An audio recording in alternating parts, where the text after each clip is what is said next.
قل بفضل الله وبرحمته فبذلك فليفرحوا هو خير مما يجمعون.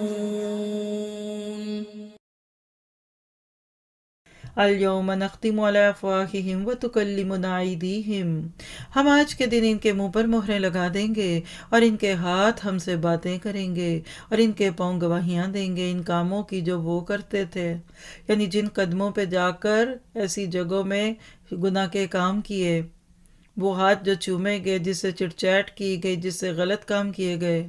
اور اگر ہم چاہتے تو ان کی آنکھیں بے نور کر دیتے، یعنی جن آنکھوں سے انہوں نے باطل راستے دیکھے، طاغوت کو دیکھا سنا، ہم ان آنکھوں کو بھی نور کر دیں، پھر یہ راستے کی طرف دوڑتے پھرتے، لیکن انہیں کیسے دکھائی دیتا.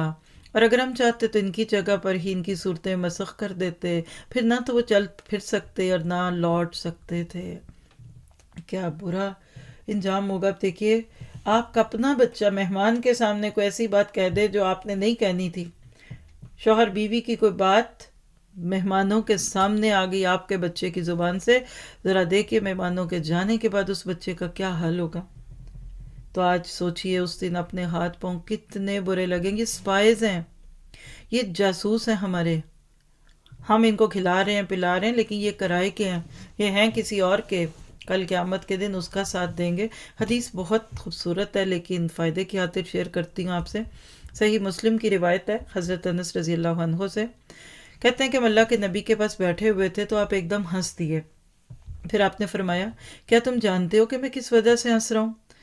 صحابی کہتے ہیں ہم نے کہا اللہ کے نبی اللہ اور اس کے رسول ہی جانتے ہیں. فرمایا بندے کے اپنے رب سے مخاطب ہونے سے. وہ عرض کرے گا رب جی کیا آپ مجھے ظلم سے نہیں بچائیں گے؟ فرمایا کیوں نہیں، ضرور.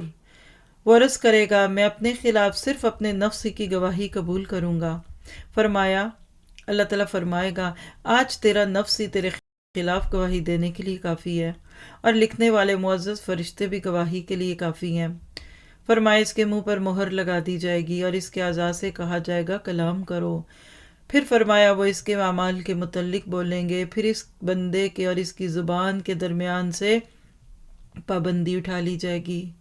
وہ اپنی زبان سے بول کر کہے گا تمہارے لیے دوری ہو اور ہلاکت ہو، میں تو تمہاری ہی طرف سے جھگڑا کر رہا تھا. یعنی آج تجھے جہنم سے بچانے کے لیے تو میں جھگڑا تھا اور تم میرے ہی خلاف بولی. تو اپنے ان ہاتھوں پاؤں کو سوچ کے پالیے، کل کہیں یہ ہمارے خلاف نہ بولنے لگے.